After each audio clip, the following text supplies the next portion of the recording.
दोस्तों, हम आपको सुना रहे हैं सूरज प्रकाश जी द्वारा लिखी कहानी अधूरी तस्वीर। ये कहानी है एक ऐसी लड़की की जिसने एक ऐसा हादसा देखा जिसके बारे में बयां करने के लिए वो तैयार तो है, लेकिन कहीं ना कहीं वो घबराहट में है। आखिर कौन है ये लड़की और क्या हुआ है उसके साथ? चलिए सुनते हैं कहानी अधूरी तस्वीर। इस लड़की का नाम है अदिति, जिसकी उम्र है 34 साल, जिसका जन्म जिला संगरूर में हुआ है। पढ़ाई संगरूर से की, फिर चंडीगढ़ से की, वहीं से आर्ट्स में मास्टर डिग्री भी प्राप्त की। इस लड़की के पिता सिख थे, सुदर्शन सिंह जिनका नाम था, वे वकील थे। मां ब्राह्मण परिवार की थी जिनका नाम राज था। अदिति कहती है, मैं उनकी इकलौती संतान। पिता 3 साल पहले गुजर गए, माँ पिछले साल। मेरी मातृभाषा?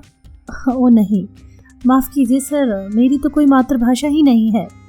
मैं कैसी पागल हूँ, गूंगी हूँ मैं, तभी ये बयान लिख कर दे रही हूँ। रब ने मुझे बोलने के लिए कोई जुबान ही नहीं दी, लेकिन खुद को अभिव्यक्त करने और अपनी बात कहने के लिए मुझे कभी कोई तकलीफ नहीं हुई। मुझे ईश्वर ने कलाकार की उंगलियां दी है। मैं रंगों के जरिए, रेखाओं के जरिए शायद बेहतर तरीके से अपनी बात कह पाती हूँ। मुझे उन पर पूरा भरोसा होता है। मेरे हाथों से बनने वाले चित्र झूठ नहीं बोलते। सारे झूठों की, बुराइयों की जड़ ये ज़बान ही तो होती है। ये ज़बान ही हमें अपनों से दूर करती है। आज सारे झगड़े ज़बान को लेकर ही तो हैं। कई बार सोचती हूँ कितनी खुश नसीब हूँ मैं, इन सारी परेशानियों से परे। केवल रेखाओं के जरिए सच को सच कह पाती हूँ। बचपन से दीवारें, आंगन और कॉपियां रंग रंग कर अपनी दुनिया रचती रही, बड़ी होती रही। वैसे भी पूरा बचपन अकेले बिताया है मैंने, बिल्कुल तन्हा। कभी किसी से खुद को बांटने कहने की जरूरत महसूस ही नहीं हुई। एक बात बताऊं आपको, मुझे क्या चाहिए क्या नहीं, मैं क्या कहना या करना चाहती हूँ, ये बातें कभी भी मुझे अपनी माँ से नहीं कहनी पड़ी। हम दोनों हर वक्त टेलीपैथी के जरिए अदृश्य तरंगों में बात करते थे। दूसरे कमरे में होने के बावजूद माँ को मेरी हर गतिविधि, जरूरत और इच्छा का पूरा पूरा एहसास रहता था। खैर, मैं बोलती ही क्या, माँ भी मुझे स्पर्श के जरिए, आंखों और चेहरों के भावों के जरिए बात करती थी। जरा बड़ी होने पर मुझे यही लगता रहा, अगर मेरी जुबान होती तो मैं भी उसका इस्तेमाल ही न करती। शायद मैं बहक रही हूँ। खैर, चंडीगढ़ में मेरा अपना स्टूडियो और आर्ट स्कूल है। लड़कियों को मैं रंगों की भाषा सिखाती हूँ। मेरी सारी दिनचर्या उठना, बैठना, चलना, पहनना, ओढ़ना, सब कुछ कला को समर्पित है। अपरिचित नाम नहीं हूं इस फील्ड में मैं। कई एकल सामूहिक चित्र प्रदर्शनियों में मैंने चित्र प्रदर्शित किए हैं। दिल्ली की एक एकल प्रदर्शनी की बात चल रही थी। उसी सिलसिले में कुछ एक पेंटिंग्स लेकर दिल्ली जा रही थी कि तभी ये हादसा हुआ। एक ऐसा हादसा जिसने मेरे भीतर के कलाकार को बुरी तरह स्तब्ध कर दिया। मेरी चीखें भीतर ही घुटी रह गईं, आंसू आंखों में ही सूख गए। माँ बताती थी, बचपन में मैं बहुत हंसती थी या बहुत रोती थी। लगता है खुद को हल्का करने के दोनों जरिए मुझसे छीन लिए गए। इस भीषण दुर्घटना के बाद अब ना हंसी रही मेरे पास, ना आंसू। उस दिन सोमवार था, 7 मार्च की खुशनुमा सुबह, यात्रा करने लायक मौसम। बस में काफी सवारियां थी। बस स्टार्ट करते ही ड्राइवर ने गुरबाणी का कैसेट लगा दिया। अच्छा लग रहा था। शुरू से ही माता पिता ने जो संस्कार दिए, माहौल ने जो कुछ दिया, उसमें शब्द, कीर्तन, गुरबाणी हमेशा कानों में अमृत खोलते रहे। सर खुद ब खुद उस परम पिता के आदर में झुक गया था और आंखें बंद हो गई थी। सारा दिन सकारत जाएगा ऐसा सोचा था। दिन की शुरुआत भला इससे अच्छी और कैसे हो सकती है। सवारियां साथ साथ गुनगुनाने लगी। थोड़ी देर पहले बस चलने तक सब अलग अलग सवारियां थीं। जिनकी मंजिलें मुकाम अलग अलग होते हैं। शब्द कीर्तन की पवित्र स्वर लहरियों ने मानो सबको जोड़ दिया था, जैसे सब गुरुद्वारे में गुरु ग्रंथ साहब के सामने बैठे हों। मुझे सबसे आखिरी वाली लाइन में सीट मिली थी, बाईं खिड़की से दूसरी। खिड़की की तरफ मेरे साथ एक बुजुर्ग बैठे थे। होठों ही होठों में वे गुरबाणी का पाठ कर रहे थे, कैसेट के साथ साथ। मेरी दाईं तरफ एक नौजवान सिख बैठा था, जिसकी दाढ़ी थोड़ी कतरी हुई थी, कपड़े पगड़ी सलीकेदार, कहीं एग्जीक्यूटिव या फिर आर्मी अफसर रहा होगा। डीलक्स बस थी। सीटों की टेक ऊंची होने की वजह से बिना उचके आगे बैठे लोगों को देखना संभव नहीं था। बस में चढ़ते समय ही देखा था मैंने, कुछ एक बच्चे थे, कुछ जनानी सवारियां थी बस में। हमारी लाइन में बाकी 3 सीटों पर एक परिवार था, माँ बाप और उनकी नई ब्याही लड़की। उसका सुहाग का चूड़ा, मेहंदी रचे हाथ और रौनक बता रहे थे, जो उसके चेहरे पर रौनक थी कि अभी सुहागरात की खुमारी उतरी नहीं होगी। बस में चढ़ते समय ही उससे आंखें मिली थी मेरी। हमने आंखों ही आंखों में एक इशारे में बहुत कुछ कह सुन लिया था, बांट लिया था। मेरी मुस्कुराहट देखकर उसका चेहरा इंद्रधनुष में बदल गया था। वे शायद उसे पहली बार घर लेवा कर ला रहे थे। बेचारे। मेरे पास बैठे माँ के जवान ने मुझसे पूछा, कहाँ तक जाएंगी आप? मैंने इशारे से बता दिया, बस की मंजिल तक। और वह कुछ भी पूछना चाहता था, लेकिन मैंने उसे मौका नहीं दिया और एक पत्रिका खोल ली थी। दरअसल वो बहुत ही भला और प्यारा सा इंसान था। मैं कतई नहीं चाहती थी कि उसे मेरे बेजुबान होने का पता चले। बहुत दुखदाई होते हैं वे पल मेरे लिए, जब मुझे गूंगी समझ लिया जाता है। मैं बेजुबान जरूर हूँ, गूंगी नहीं हूँ। अपनी बात को तो मैं कह ही सकती हूँ। मैं खुद उसे दुखी नहीं करना चाहती थी। सुबह सुबह एक गूंगी लड़की के लिए बेचारगी महसूस कराने और खुद बेचारी बनने का कतई मूड नहीं था। मैं साफ महसूस कर रही थी कि इस बीच में वो अकेला महसूस कर रहा था, और एक तरफ मैं थी जो जानबूझकर पत्रिका में आंखें गड़ाई थी, और दूसरी तरफ दुल्हन की माँ मुझे भी अपनी शरारत पर कोफ्त हो रही थी, पर कोई उपाय भी तो न था। बस 1.5 घंटे बाद करनाल अड्डे पर रुकी। ड्राइवर ने 10 मिनट का समय दिया चाय पानी के लिए। तब किसे पता था कि खुद उसकी और सवारियों की ये चाय आखिरी चाय होने जा रही है। मैं बस से नीचे नहीं उतरी थी। चाय कम पीती हूँ, यूं ही सफर में कुछ खाती पीती भी नहीं।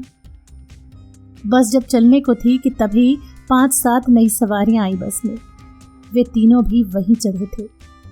2 के कंधों पर सफारी बैग थे और एक ने अपने हाथ में वैसा ही बैग ले रखा था जैसा आम तौर पर मेडिकल रेप्स के पास होता है। उन्होंने अपनी सीटें तलाश की। एक ड्राइवर के पीछे वाली सीट पर जम गया और 2 दरवाजे के ठीक सामने वाली सीटों पर। उस वक्त हवा में कहीं खौफ नहीं था, ना ही किसी आतंक की बू ने अब तक बस को अपनी गिरफ्त में लिया था। दरअसल अब तक उन तीनों ने आदमियत का जामा नहीं उतारा था। बस चल रही थी। ड्राइवर, कंडक्टर, सवारियां, यहाँ तक कि मैं खुद पहले की तरह अपने अपने में मशगूल थे। बस के भीतर एक दुनिया थी जो अपनी गति से चल रही थी। फिल्मी गानों के कसट ने फिर से वातावरण को संगीतमय कर दिया था कि तभी वो सब कुछ हुआ। एक साथ घट गई कई सारी चीजें। वे तीनों एक साथ खड़े हो गए। बस की दाईं तरफ एक जीप ओवरटेक करके निकल गई, जिसमें बैठे स्टेन गंधारी ने बस ड्राइवर को बस धीमी करने पर मजबूर कर दिया। उनके बैगों से भी अब स्टेन गन्स निकल आई। एक जाकर ड्राइवर के सर पर खड़ा हो गया और 2 ने पूरी तरह सवारियों को अपनी जद में ले लिया। बस किसी कच्चे रास्ते पर मोड़ दी गई। सबकी गिग्गी बन गई थी। दबी घुटी चीखें, हिचकियां, करुण चीत्कार से फिल्मी कैसेट की आवाज दब गई। वे भी इस कैसेट से परेशान हो रहे थे तो उन्होंने एक गोली स्टूडियो सिस्टम को मारी और उसे ठंडा कर दिया। बस रुकी थी और भीषण नरसंहार ने एक आम दिन को इतिहास का क्रूरतम दिन बना दिया।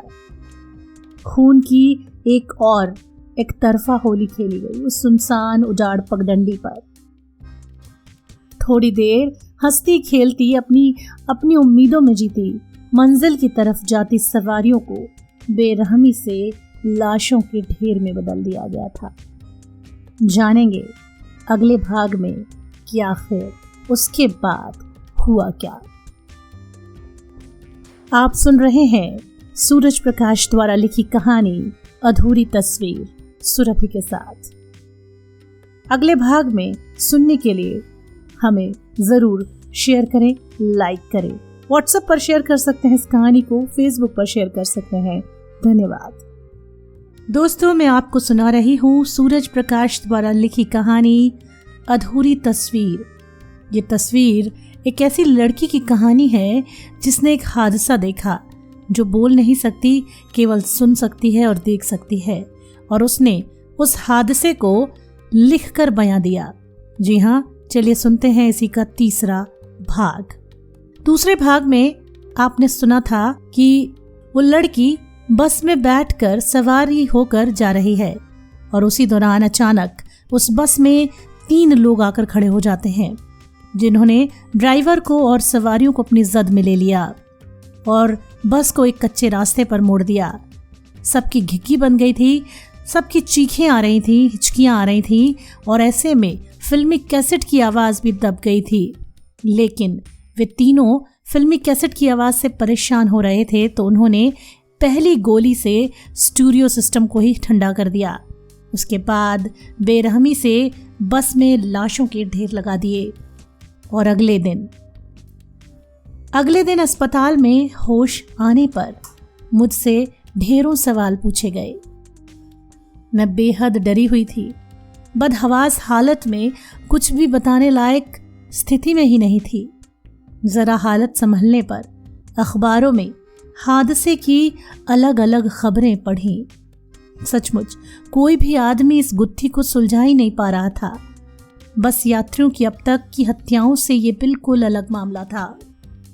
सभी अखबारों ने अपने अपने कयास भिड़ाए। पुलिस हैरान परेशान कि आखिर ये हुआ कैसे। कुल 30 मौतें, सिख ड्राइवर, मूना कंडक्टर, सारी सवारियां, औरतें, बच्चे, कुल सवारियों में 17 सिख, सभी को गोलियों से छलनी कर दिया गया। अगर यह सिख आतंकवादियों की हरकत थी, उनकी करतूत थी, तो सिखों को भी बख्शा नहीं गया। और अगर ये शरारत हिंदुओं ने की थी, तो 13 हिंदू क्यों मारे गए? पत्रकार, पुलिस, सरकार इस गुत्थी को सुलझा ही नहीं पा रही थी। सब हैरान थे कि सिर्फ और सिर्फ मैं अकेली कैसे बच गई। मेरे शरीर पर एक खरोंच तक नहीं पाई गई। सबसे अलग गैंगवे में मैं बेहोश पाई गई। बाकी सवारियों को उनकी ही सीटों पर चिर निद्रा में सुला दिया गया। मेरे होश में आने के बाद से लगातार इस बात की कोशिशें जारी रहीं कि मैं इन सारे रहस्यों पर से पर्दा उठाऊं, बयां करूं कि सब कुछ कैसे हुआ। आतंकवादी अपने पीछे कोई सुराग नहीं छोड़ गए। सारी उम्मीदें मुझ पर हैं। बाकी उलझने भी सही हैं इंस्पेक्टर साहब। सारे रहस्यों पर से पर्दा मैं ही हटा सकती हूँ। ये पता चलने पर कि मैं बेजुबान हूँ और एक कलाकार हूँ, मुझसे अनुरोध किया गया कि मैं अपना बयान लिख कर दूं और अपनी याददाश्त के सहारे उन निर्मम हत्यारों के चित्र बनाने की कोशिश करूं। बचपन में एक बहुत अच्छी कहानी पढ़ी थी। एक बड़े नामी कलाकार की प्रबल इच्छा थी कि वो एक ऐसा चित्र बनाए जिसमें 2 चेहरे हों। पहला चेहरा दुनिया के सबसे भले, मासूम और अच्छाइयों से भरे आदमी का हो, और दूसरा चेहरा दुनिया के सबसे खूंखार, बुरे और खराब आदमी का। वह अपने चित्र के लिए मॉडल्स की तलाश में निकल पड़ा। एक जगह उसे बहुत ही मासूम, पवित्र सा और सारी अच्छाइयों के पुंज सा एक बच्चा मिला। उसे लगा चित्र के पहले चेहरे के लिए उसे मॉडल मिल गया। वो उसे अपने साथ स्टूडियो ले आया, उसे खिलाया पिलाया और उसकी सारी मासूमियत को अपने रंगों के जरिए कैनवस पर उतार लिया। उसका आधा काम तो हो गया था, अब उसे एक ऐसे आदमी की तलाश थी जिसे देखते ही लगे कि संसार की सारी खराबियों की खान वो आदमी है। वो भटकता रहा ऐसे खूंखार आदमी की तलाश में। 20 बरस बीत गए। वो बूढ़ा हो चला पर उसे मन माफिक मॉडल न मिला जिसे सामने बिठाकर वो बरसों से अधूरा पड़ा चित्र पूरा कर सके। वो निराश हो चुका था। तभी उसने एक दिन जेल से एक आदमी को निकलते देखा। कद्दावर दरंदगी जिसके चेहरे से टपक रही थी, एकदम डरावना। कलाकार को लगा कि आज उसकी तलाश पूरी हुई। यही तो है मेरे अधूरे चित्र का मॉडल। सारी उम्र गुजार दी इसकी खोज में। वो कैद से छूटे उस आदमी को शराब वगैरह का लालच देकर अपने स्टूडियो ले आया। बड़ी मेहनत की, चित्र पूरा हुआ। कलाकार की खुशी का ठिकाना ना था। जीवन का सर्वश्रेष्ठ चित्र जो पूरा हो गया था। तभी उस कैदी ने जोर का ठहाका लगाया। कलाकार ने जब इसका कारण पूछा तो वह बोला, ये बच्चे की जो तस्वीर है ना, जो बरसों पहले आपने बनाई थी, वह भी मेरी ही है। आज मेरे सामने वही समस्या खड़ी हुई है साहब। मुझसे उस खूंखार आतंकवादी और उसके साथियों की तस्वीर बनाने के लिए कहा जिसने भरी बस को, पूरी 30 सवारियों को अपनी गोलियों का निशाना बना डाला। मेरी बनाई तस्वीर के सहारे आप उसे और उसके साथियों को पकड़ सकेंगे। मैं एक कलाकार हूं, चित्र बनाना ही मेरा काम है। सैकड़ों चित्र बनाए भी हैं मैंने। ये काम भी मेरे लिए कतई मुश्किल नहीं होना चाहिए। लेकिन ये बात नहीं है। उस कलाकार को तो तस्वीर पूरी होने के बाद ही पता चल गया था कि उसने दुनिया के सबसे अच्छे और सबसे खराब आदमी का चेहरा बनाने के लिए एक ही मॉडल को 2 बार अपने सामने बिठाया था। अब मैं आपको कैसे बताऊं कि जिस खूंखार आतंकवादी, सैकड़ों कत्लों के जिम्मेदार जसविंदर, हाँ यही नाम है उसका, उसकी तस्वीर बनाने के लिए मुझसे कहा जा रहा है। उसकी एक अधूरी तस्वीर अब भी मेरे कलेक्शन में मेरे घर की मियानी पर पड़ी होगी। उसके बचपन की तस्वीर जो मैंने बनानी तो शुरू की थी पर कभी पूरी नहीं कर पाई। जस्सी अक्सर मेरे घर के चक्कर काटता रहता था, दीदी मेरी तस्वीर कब पूरी करोगी? मुझे क्या पता था कि उसकी अधूरी तस्वीर पूरी करने के लिए मुझे ये दिन देखना पड़ेगा। इस मकसद के लिए उसकी तस्वीर पूरी करनी पड़ेगी, मैंने कभी सपने में भी नहीं सोचा था। हाँ इंस्पेक्टर साहब, मैं जस्सी को जानती थी, बहुत अच्छी तरह जानती थी। जितनी कोई बहन अपने मुंह बोले भाई को जानती है, कुछ उतना ही जानती थी। वो अक्सर ही मेरे मोहल्ले का एक होनहार अव्वल आने वाला लड़का था। अक्सर अपनी बड़ी बहन की उंगली पकड़े हमारे घर आता जाता था। उसकी बहन मेरी सहेली थी। जस्सी बड़ा प्यारा बच्चा था, बीबा बच्चा जिसे देखते ही प्यार करने का जी चाहे। तभी तो एक दिन उसे सामने बिठाकर मैंने उसकी तस्वीर बनानी शुरू की थी, दुनिया के सबसे प्यारे बच्चे की तस्वीर। और जब मैंने जस्सी की तस्वीर बनानी शुरू की थी तो वह आतंकवादी नहीं था, भोला भाला बच्चा था।